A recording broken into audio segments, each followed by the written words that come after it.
Mitigation Center, funded under the Individuals with Disabilities Education Act. We are also doing this in partnership with the Connecticut Family School Partnerships, our statewide family engagement center. And one of our partners in that is the Connecticut State Department of Education. We'd like to welcome today Kimberly Traverso and Corinne Felder, who will be presenting for us. I'm going to let Keo do our language piece for you to make sure everybody is connected. Ella le acaba de dar la bienvenida a todos. Quiero que sepan que durante esta sesión estamos proporcionando interpretación en español. Ustedes tienen que elegir su idioma preferido entre los dos idiomas. Van a ir al icono del globo que está en la parte abajo de la pantalla. Van a seleccionar entre las dos su idioma de preferencia. Si tienen alguna pregunta, por favor, lo pueden poner en la sección de comentarios. Si no, pueden usar el icono de la manito para que entonces puedan hacernos la pregunta en vivo. Muchas gracias.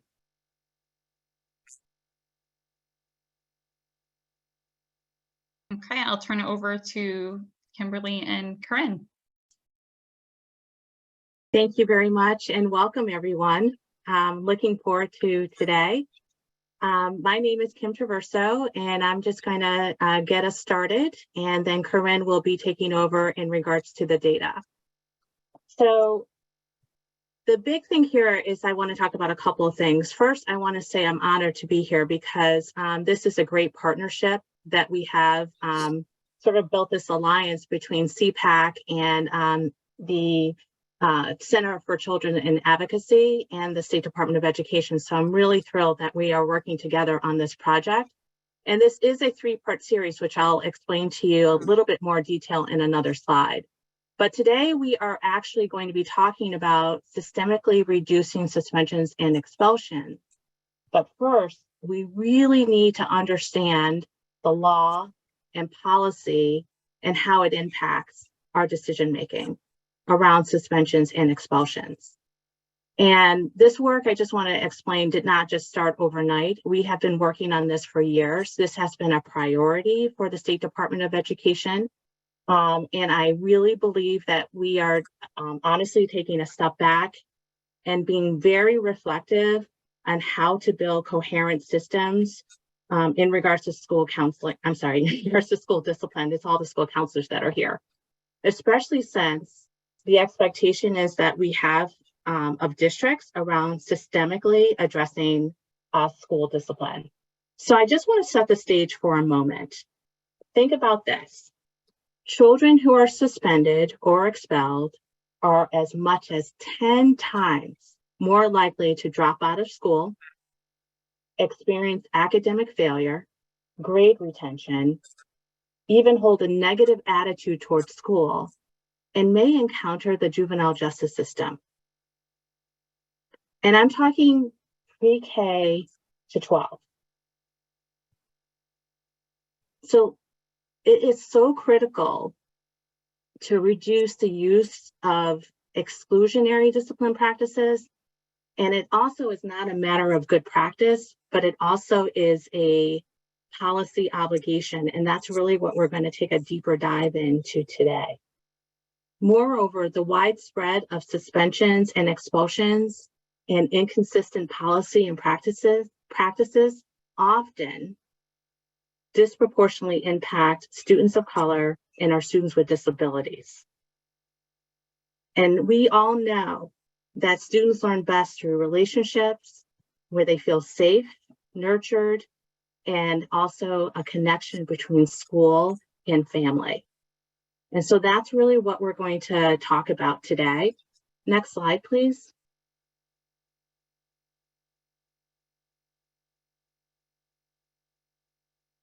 Thank you very much. So you can see here we have the outline of the why, the what, and the how for the goals of this session. The what drives the work and from the ground up. And we really needed to make sure that we built a foundation for you today so that you can understand why we collect the data that we collect, how we are trying to be very transparent with our families and our constituents, and how we are actually holding ourselves accountable to school discipline practices. And so Corinne is really going to go into the more what and the 3 areas about the what we collect, our data portal, and also something very new to us, which is the tiers system for disproportionality. She gets all the exciting stuff, honestly. I get the real boring stuff about statutes and policies. So I hope you will be gentle with me today. And then lastly, I think it's really, really important that we sort of figure out, how does this all work together? You know, what is the big picture? We have all these priorities, we have initiatives, to the point of where I think sometimes districts have initiative fatigue. And so we have to really put this and be into perspective and be very, very intentional about how we're going to look at school discipline, but then how does it meet and work within all the other initiatives that we have in the State Department of Education and in school districts. The last thing that I do want to talk about before I go on to the next slide is, you know, yes, we are building this foundation, but I do want you to understand that school discipline protocols is looking at the data, structures, policy, and practices, but also beliefs. We have to also really recognize what the belief is around learning, what the belief is around behavior in our students. And that really helps us get to the root cause of situations. So we will be going into that a little bit today, but in our 3rd session, we will talk more about that. Next slide, please. Thank you. So today's agenda is pretty straightforward. We talk about the goals of the series. We're going to talk about definitions and the background, where we were and where we're going. Corinne is going to do a great job in talking about the school discipline data overview. And then lastly, we're going to talk about priorities and giving you some resources that you can review before we have our next 2 sessions. And then, of course, time for Q&A. Next slide. And we don't have to do this slide because we had a nice introduction already. Great, thank you. So if you go to the next slide, I just want to talk about the webinar series. So I, again, am very excited about this work. And if you look at session 2, which is on March 9th, so save the date, that session is really going to gear towards law and students with disabilities. Now, this session, I just want to point out, is an hour and a half. So it's not like the usual hour. And the reason why this is an hour and a half is because we're going to have breakout sessions and we're going to have case studies and scenarios. So it's going to be a lot more interactive. So I recommend this very highly. The 3rd session is April 6th, and this is really about us pulling all this information together that we have shared with you today and in March, and then really saying, okay, what's the plan of action around best practices and solutions to these concerns? And so that will be April 6th, and that will be for an hour. Next slide, please. So quickly, I would like to just talk about definitions because it's really important, again, for us to have a foundation of understanding. And so removals in a school is, and these are all based on state statutes. So a removal from a school is exclusion from a classroom or from a single period. That removal cannot extend beyond 90 days. If it extends beyond 90 days, it is an in-school suspension. And an in-school suspension is exclusion from regular classrooms, activities, but it cannot happen more than 10 days in a row. However, if they are in a single class, there are some rules around students with disabilities who have an IEP or a 504 plan, and we will talk about that as well. Okay, and then the other thing is out of school. Did I say 90 days? Okay, 90 minutes. Thank you, Corinne, for the correction. Thank God the slide is correct. And then for an out of school, you're basically excluded from class, excluded from activities, and you are excluded from transportation. And this again can be no more than 10 days in a row. If it gets more than 10 days, then it's an expulsion. And there's a few things that have to happen with an expulsion. First, you have to have a formal hearing. And at that formal hearing, there has to be a hearing officer. The other thing is that if a student has a student with a disability or 504, there is something that has to happen prior to that expulsion, which is called a manifestation determination. I am so sorry. Manifestation determination. And I am going to definitely go into more detail around that because that is very critical, because now we're trying to figure out is that the behavior that the child exhibited, is that in relation to their disability? And that's a very important question. So we'll talk a little bit more about that. Next slide, please. I wanted to mention also indicator 4. This is from our state performance plan, and this is something that we have to report to the feds every single year. And reporting this to the feds, there's actual many indicators, but I oversee this particular indicator, which is aligned to suspension and expulsion. And so it's called indicator 4A, and it's 2 parts. The first part is really about if you have significant discrepancies in the rates of suspension and expulsion, children who have a disability, and it's greater than 10 days, then you're going to be identified. The district is going to be identified. With 4B, it's the same identical definition. However, we add another area to it, which is around race and ethnic background. So it's students with disabilities, but then we're also breaking it down even more by looking or disaggregating the data by looking at race and also ethnic background, which is critical. When we identify these particular districts, and we do this every single year, we actually look at policy, procedure, and practices, and they do have to do some work for us.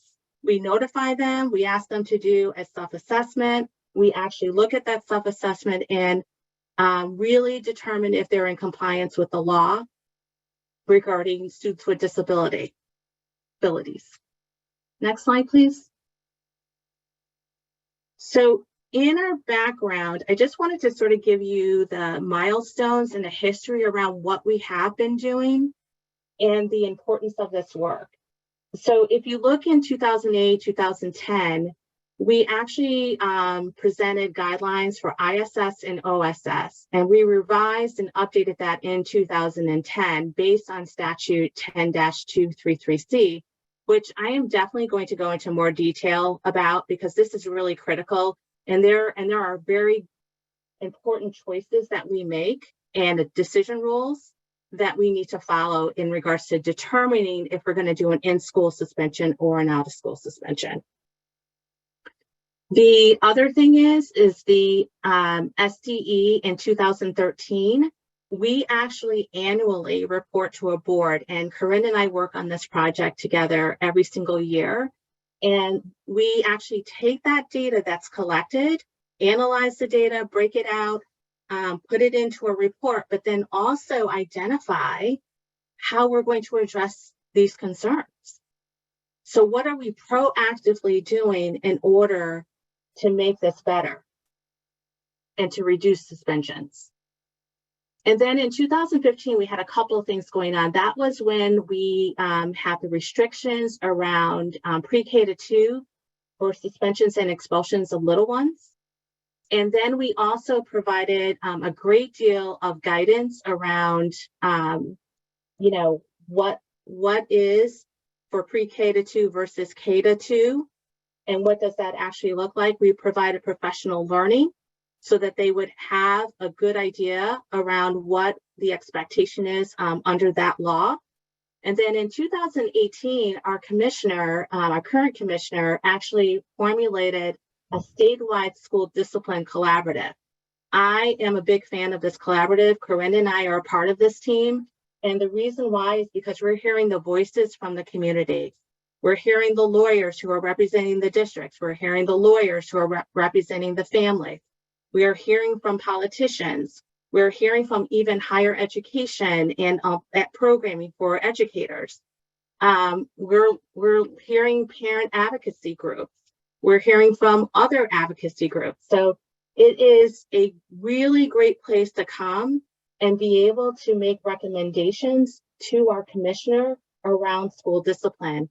And they also are really awesome because they have actually helped us with, for example, our position statement around reducing disproportionality and suspension and expulsion, which is also in our resource area. And they also helped us with the family guides. So this is all really a team effort. This is not one entity doing this work. It is really, again, that old term that we use about taking a village. This is really taking a village in order to make the impact that we want to make. And then I'm just going to give you a little bit more about the milestones. So in 2020, this is when we developed the tiered system for high suspension rates and disproportionality. And in that, we also, through CERC, have now provided an equity series so that for 4B, for the indicator 4B, and also for this, we're providing really targeted training on looking at race and also looking at ethnic background. Then in 2020, we also actually, because of COVID and the trauma of COVID, and it was just a very unprecedented time, our kids were coming back to school, obviously deregulated. Our staff were also very stressed. There's a lot of anxiety, depression in schools. And so many of us had to sort of regroup and figure out what is our routine, what is our expectation of students. But think about the student. We have no idea what they went through in their homes. They could have lost family members. They could have been displaced from their homes. There could have been a lot of things going on. And so that translates into school. And so the other piece too is think about when you are in elementary school and you're learning remotely, and then all of a sudden you're transitioning into middle school, or you're in middle school and you're transitioning into high school. This is very complicated. And we're all sort of learning as we go along. But that actually guidance, I think, was very helpful. And then also in 2020, we also did a statewide scan for social emotional learning. And this scan was very important because we wanted to get a pulse on what districts were doing around social emotional learning during COVID. And we were very happy to say that we had 67% of our districts respond and give us a wealth of information, and also not only tell us the great things that they were doing, but also some of the things that they needed.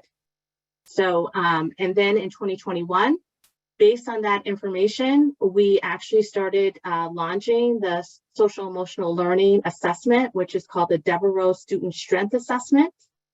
And that way, that is the tier 1 or universal screener for all students from K through 12. And we also included some documents, one called 7 Ways and the other one's called 16 Ways.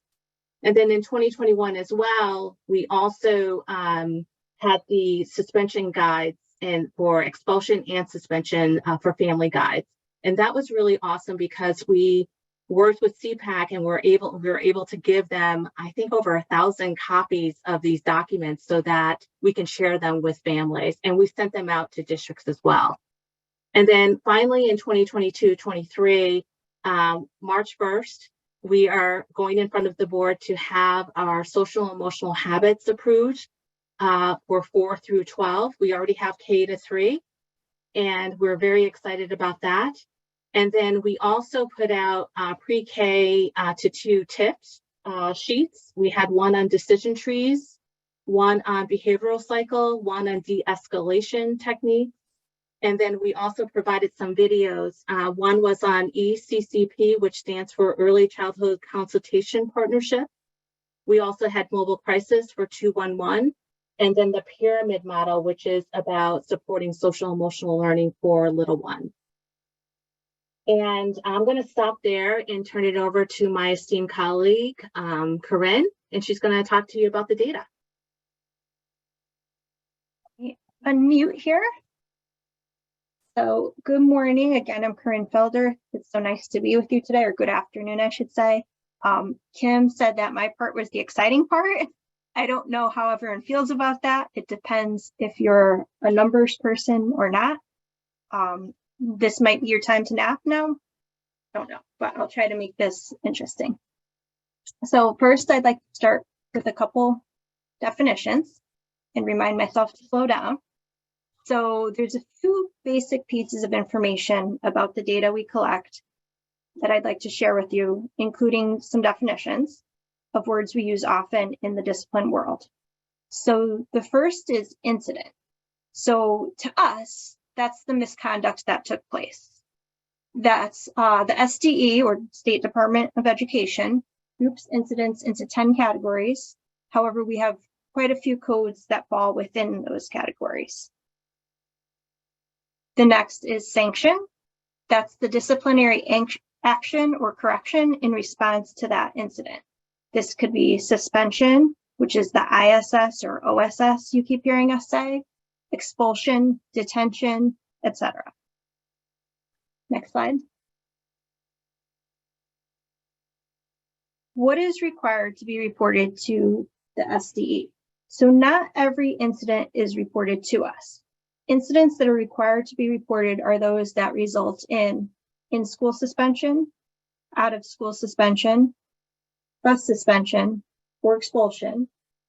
In addition, anything that is classified as serious and all incidents involving alcohol, drugs, or weapons must be reported regardless of the sanction imposed.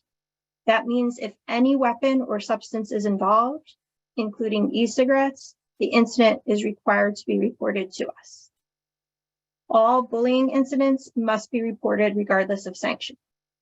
So this guidance means that if there is a non-serious incident, such as passing a note, I don't know if kids still do that, if it ended in detention, that would not be reported to us. However, if there is a non-serious incident, such as a gum chewing incident, and it ended in suspension, that would be reported to us.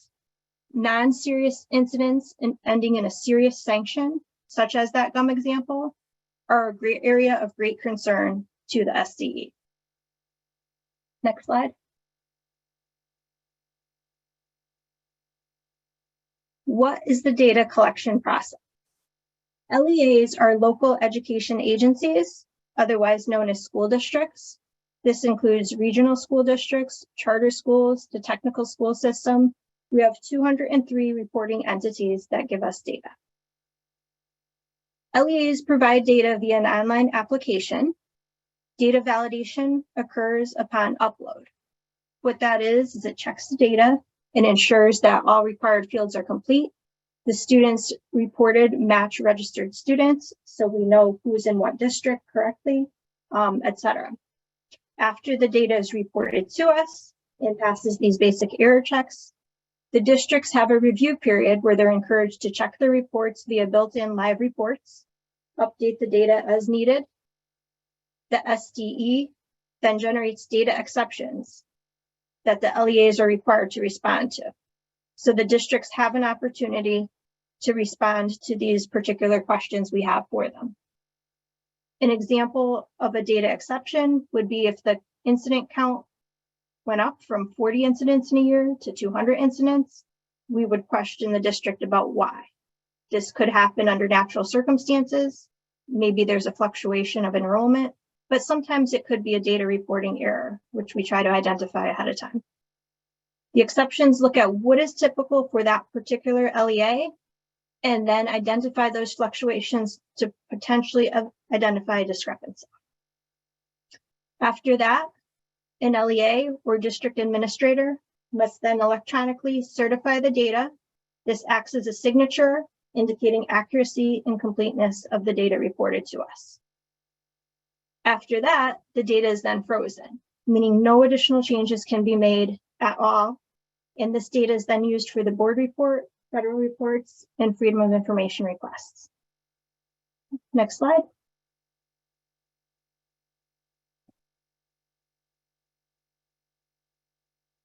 What is Edsite? Edsite is an interactive data portal providing the public information on Connecticut's public school students, schools, and programs. 2021-22 discipline data are currently available on Edsite, and in-depth analysis are underway in preparation for the board report, such as pre-K to 2 information, case studies, disproportionality, etc. The link to Edsite is on the slide, and at the end of my slides, we'll navigate Edsite together to show you where this information is. Next slide. So this one is a meaty one to jump into. So before we review the data, I'd like to go through the suspension rate calculation. The suspension rate equals the number of students reported with at least one suspension, so that's in school or out of school suspension, or expulsion, divided by the unduplicated student enrollment count in the school or district across our enrollment collection for the given school year. And I promise I'll break this down more once we step through this.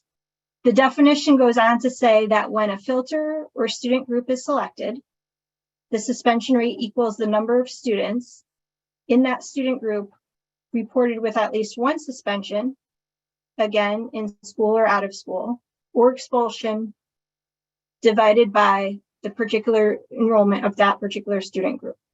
So an example is the suspension rate of 10th grade students would first consider how many students have at least one suspension.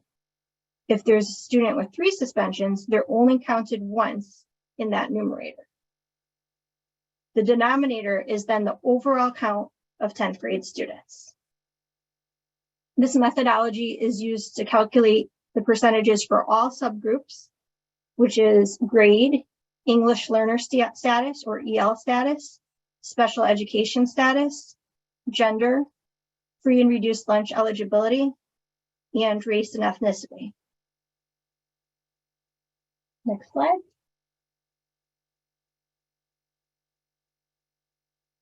So now we're going to take a look at the suspension rates.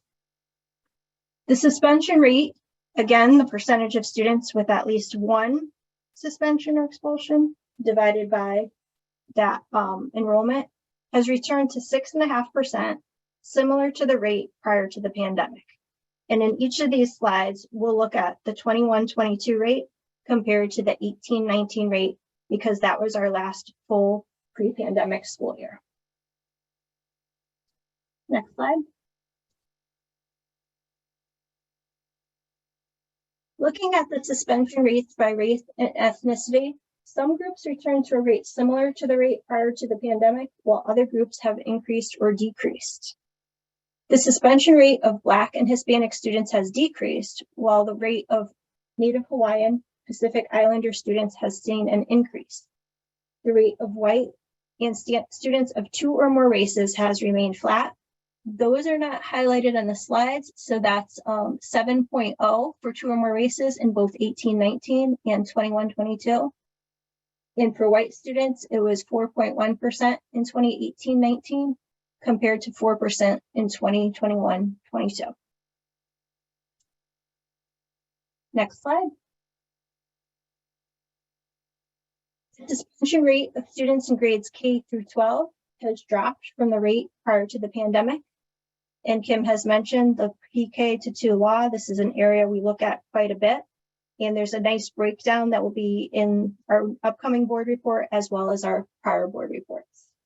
So for example, here we could see in our first graders in 2018-19 had a 0.9% suspension rate, whereas in 21-22, it went down to 0.5%. Next slide. Incident types. You may recall that I mentioned earlier that there is 10 categories of incidents, which is how we group the data together on Edsite. Several incidents types are higher than pre-pandemic: personally threatened behaviors, physical and verbal confrontations, biting and battery, property damage, weapons, drugs, alcohol, and tobacco. However, school policy violations were down substantially. This decrease is good news, as there are no serious incidents in the school policy violation category. So recall that this category of incidents would only be reported if there is a serious sanction. So if you had that gum chewing incident that ended in a suspension, you would report that incident to us. Otherwise, that should be a low-level sanction or outcome.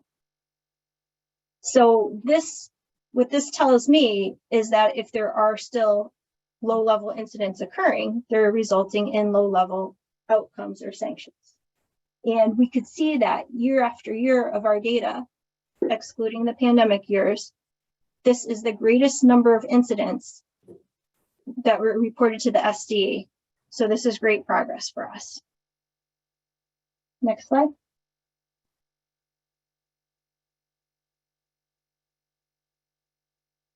And I'm following mine. Let's see. Okay, now we're on the same slide.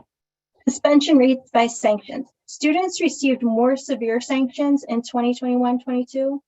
In-school suspension was substantially lower than 18-19. So that is the green box. And then out-of-school suspension and expulsion increased. So that's the red boxes and the purple boxes. Next slide. Bullying incident counts are similar to pre-pandemic levels, and we do provide 2 counts. We have the total count of bullying incidents and the number of students who had at least one bullying incident. So for example, in 21-22, it means 744 students were responsible for 822 acts of bullying. Next slide. So some overall notes on this data. A preliminary review of this data indicates that out-of-school suspension increases tended to be concentrated in our alliance districts or in the tech schools, the Connecticut Technical Education Centers. While in-school suspension was down statewide, there were increases in in-school suspension that were not solely limited to some alliance districts. Several non-alliance districts showed a large increase in in-school suspension compared to pre-pandemic. Overall, readjusting back to full-time in-person learning after a year and a half of mixed learning approaches was challenging for all, as supported by the data. Next slide. The discipline tiers are based on suspension and expulsion data, and they were established to identify disproportionality in exclusionary discipline for students of color. A relative risk index has been established and is used to compare the suspension rate of Black and Hispanic students to that of white students, which allows the SDA to identify disproportionality. So rather than going to all the math, we'll talk more about how we display it and where it's used. So once we go through these calculations, LEAs or school districts are then placed into one of the 4 tiers based on 2 years of data. So 2021-22 discipline tiers are available on Edsite. However, on our end, we're not using them to reset where they are in the cycle because 2019-20 and 2020-21 were not representative years due to the pandemic. So additional information on these tiers will be in our board report.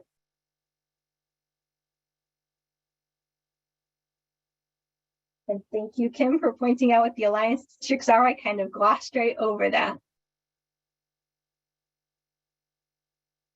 And so the next slide, what I want to spend a bulk of our time is actually looking at Edsite. So if you have you obviously have a computer in front of you. If you want to log on to Edsite right now, you can. If you want to hop on your phone or just make a note for later how to explore this website. So once we're on Edsite, the first thing I'd like to point out, since we are doing a live translation, is in the upper right-hand corner, there is a globe icon where you could change your language. And I'm doing that on my end as well. So, and as mentioned earlier, Edsite has more than just discipline. You can access information on attendance, instructor information, course offerings, the district profile and performance reports, and so much more. So while we're here, I wanted to point that out. To view the discipline data, go to Students at the top of the screen, and then go to Discipline. And you'll be brought right to the suspension rates page. So all of the discipline data can be drilled down by year. The trend always shows 5 years of district data. So that's a nice way to see if information is going up or down, if our numbers are improving or not improving.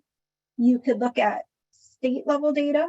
Under the district drop-down, you could also choose a specific district if you wished, or you could even drill down to the school level. So if we were to choose any of those districts, and then the school box will populate, and each of the schools within that district would be in there. You could then filter down by subgroup. So let's look at for district, let's look at statewide, for example. So that was the second column. Yep, state of Connecticut. And then we're going to filter by grade level.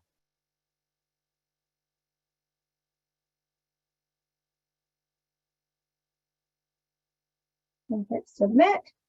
So it could sometimes take a couple seconds for these pages to populate. If we scroll down, the first thing I'd like to point out is that for security purposes, some data on Edsite is suppressed. So some of the values are masked, as we could see in the 2019-20 column for kindergarten. That means because the counts are so low, we're not including them to protect student identification. So you'll recall that rather complicated definition of suspension rate that we went over.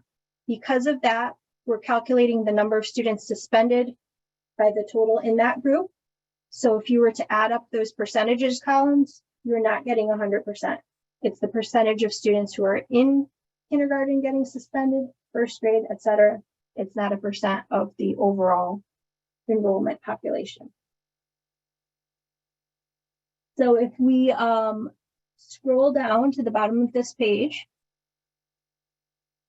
you could see related links that I'd like to first point out before we move on to other areas. The first is the report notes. So if we were to click on the report notes, information on that calculation is available here, as well as additional links to discipline information. So we won't click on it, but those first and second links will actually bring you code lists of all the different ways you could report an incident that occurred. If we scroll down on this reports page, we could see that each of our types of reports that we have on Edsite, it goes through that methodology of how the numbers are calculated, the definitions of suspension, references to the law that Kim was discussing, basically everything about these reports. So you have the information about how we put this together. So now if we were to go back to Edsite, and I believe it's in a different tab.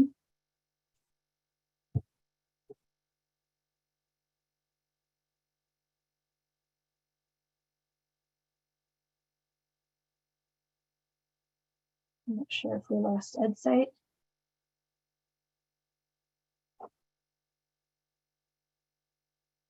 I don't see the Edsite screen. I'm not sure. I think it's, there it is. I think it's coming back. I wanted to make sure we see it before we moved on. So let's see. So the board reports. Okay, so we were talking about the report notes. The board reports are also at the bottom of the discipline screens. So if you wanted to take a look at those case studies we've done year after year, you could go into those prior reports. The next board report is coming up, I believe, April 2023. So you'll get to see that one down there as well.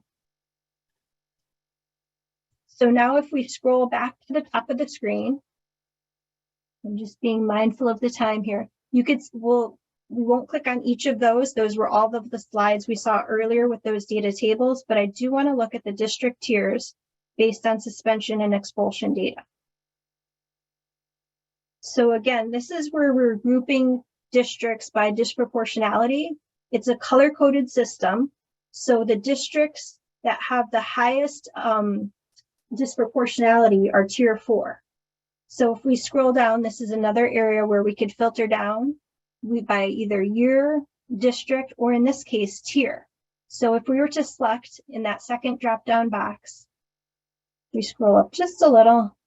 In that second drop-down box, if we were to select just tier 4, and then submit, we could see each of the districts that were in that tier 4 level over various years' times. And again, we'll have more information on the tiers in our upcoming board report. Lynn, do you want to just tell them a little bit about the year as well? The year column. The year count. So we 1819 is the last year. 1819 is the last year that we've actually kind of really put a lot of weight into this, just because of the two pandemic years. So now we've got our 21, 22, and then 22, 23. We'll get to kind of restart really putting a lot of weight into these tiers again. And it, like I said earlier, a district needs to be identified for 2 years in a row to be placed in any particular tier.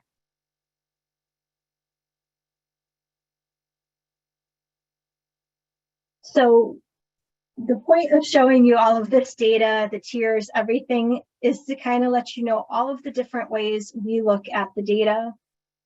We encourage LEAs to do the same. We encourage folks like yourselves to do the same. The local education agencies, or LEAs, also have a Edsite secure version. So they have a system where they could log in and see student level data. So they have administrators who could see the student record to identify students most at risk based on discipline and other factors. So again, we have lots of tools out there for everyone who's interested in this data. So I hope you found this helpful, and I'm looking forward to any questions you might have about the data, or anything else that you'd like to share with me about any other upcoming analysis you'd like to see or you think would be useful. Thank you.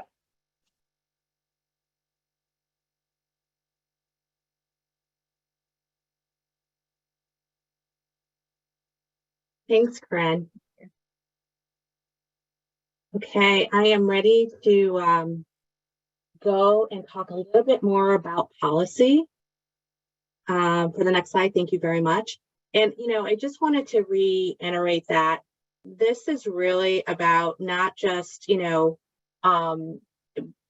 getting this information out to districts and having them actually be able to analyze and look at their own data and break it out. It also is great for families to be able to use this to see how well their school or district is doing. It's good for boards of education to be able to pull this data as well.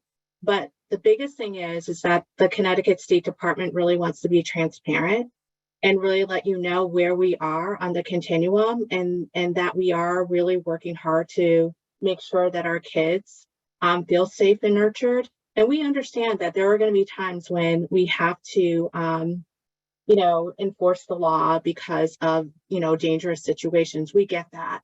But we also know that if we take a compassionate sort of like lens around school discipline, and then know that discipline is not should not be a punishment of suspension and expulsion, but more about teaching and learning, that we can get much further with our kids and not have what we call this prison, a school to prison pipeline.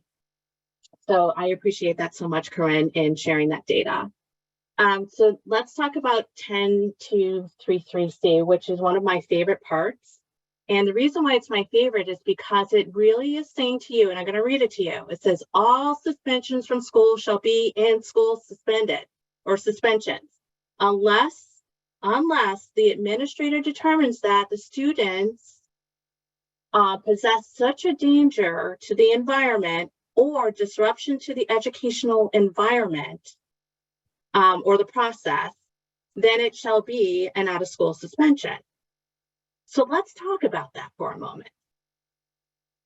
And so there's two things that really sort of resonates with me on this. One is that when we think of discipline problems in our students, we have to ask some serious questions about our decision-making before we decide to suspend a child. One is very much so is, what has the previous discipline problems been like? Is this like a one-time incident with the child? How severe or intense was this incident with this child? And then also, what have we done? Let's be reflective in our adult actions about what have we done to ensure that we have the right support strategies, programming services in place to support students. And I'm talking about whether it's on a continuum of, all students, targeted, more students who need more support, or more intensive services to support students. So we really have to think about that. And one way that, next slide, please, is to address this is really think about the mitigating factors. And again, I talked about the intensity, but we also want to think about the duration and the frequency of the behaviors. We also want to look at the age and grade level, and also making sure developmentally, where is the child when they are making these mistakes, and then learning about their the behavioral supports that are being provided, and are they the right supports? And if they're not, why are they not the right supports? And do we need to have additional supports for that child? We also want to look at discipline history, and I'll tell you a really quick way of doing this. So I can go into a district and they're having trouble with a child who has been deregulated for a long time. And then you go back and you look at their history and their file of their grades, their attendance, their discipline, and it's almost perfect. And then they see that now the child is acting a certain way. So the question I always ask is, what has happened from that time to this time? And do we know, has there been a trauma? Is there a divorce in the family? Has there been a death in the family? Has the child gone through some kind of situation where it is changing their behavior? And sometimes our little ones, remember, they don't know how to communicate with words really well. So what do? They act out. So we have to really put it into perspective and trying to understand these situations. The other thing is that the loss of instruction really is important, because if we take them out of school for an extended period of time and they're already behind, how is that going to impact them? So we really need to put that in consideration, and also making sure that we're addressing the modifications and accommodations that are needed. And lastly is culture and communication factors. And this goes back to what Corinne was saying about the area about policy violations. Those usually are, with my conversations with families in schools, are very subjective. And when they are subjective, we're talking about terms like respect, disruption, defiance, and how are we defining those things?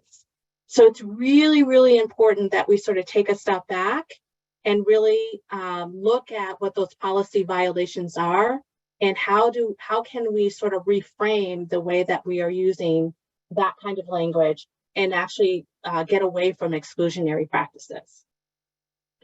Okay, so I'm going to move on because I know that it's already 20 after. So let's just talk a little bit about pre-K to 2.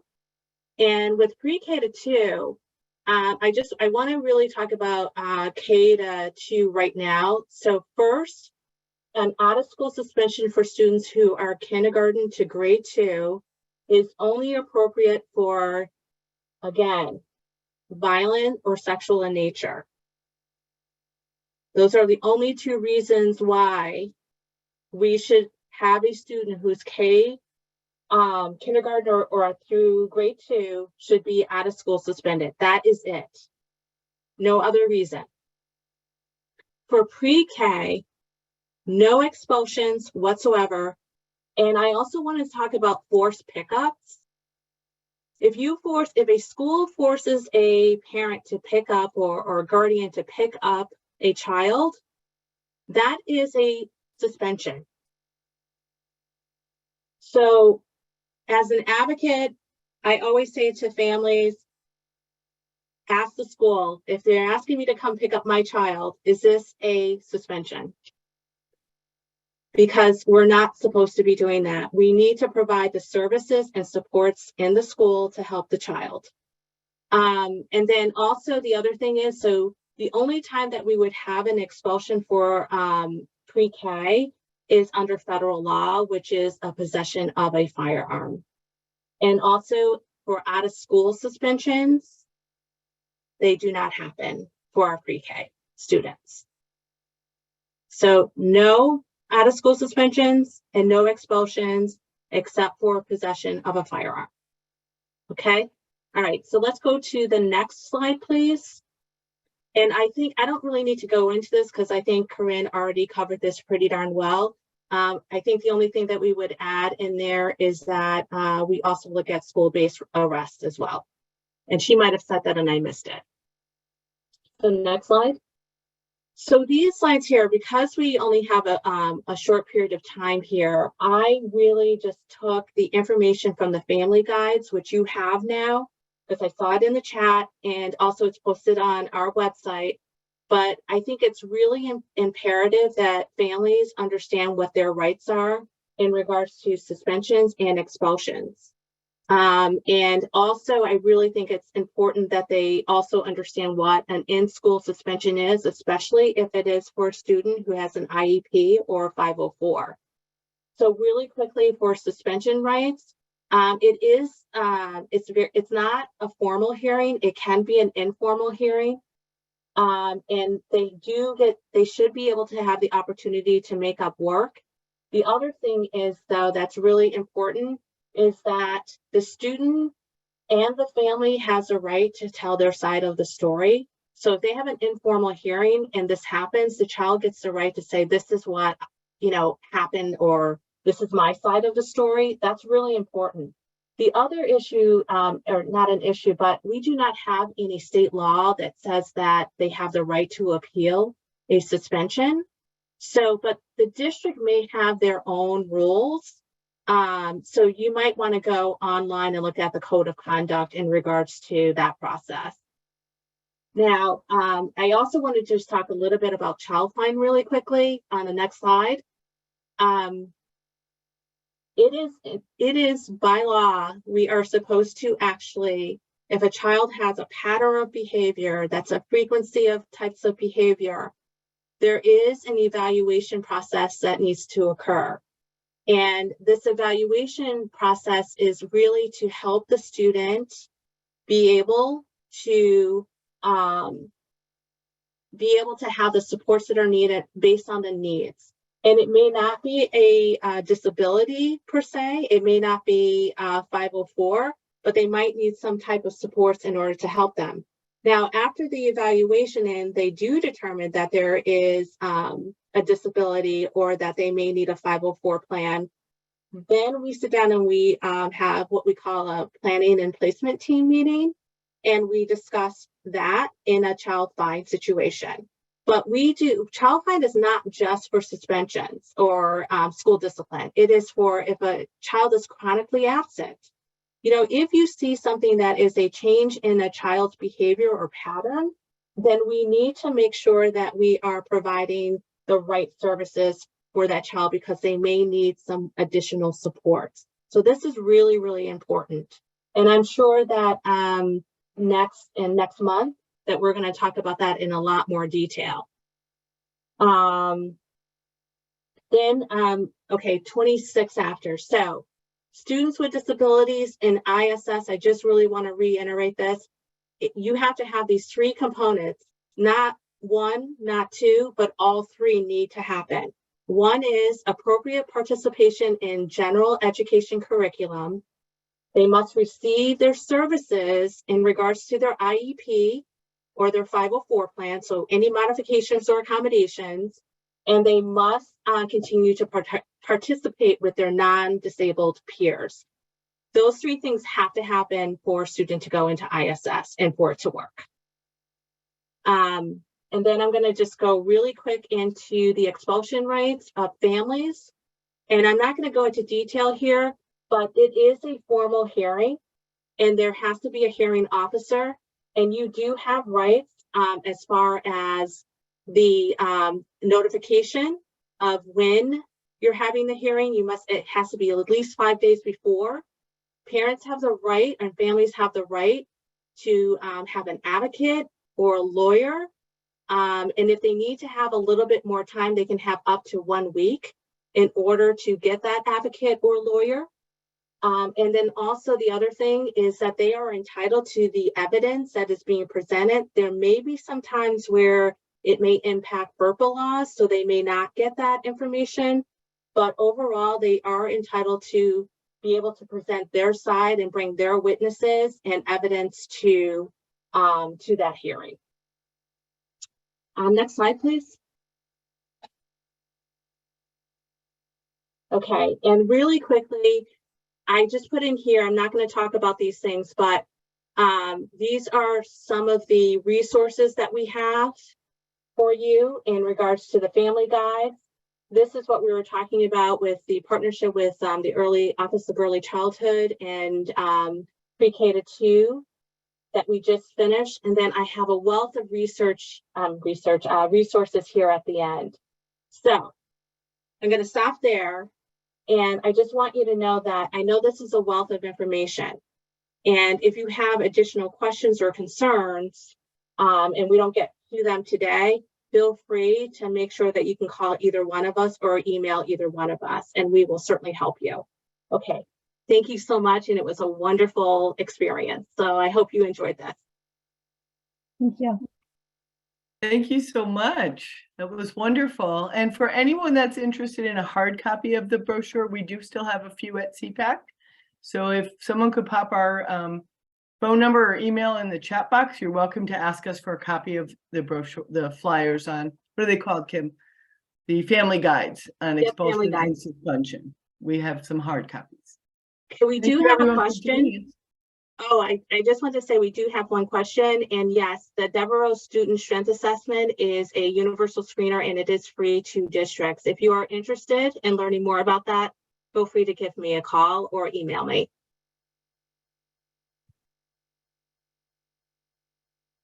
Thank you. Thank you everyone for coming. And please come back for our other 2 series. Thank you.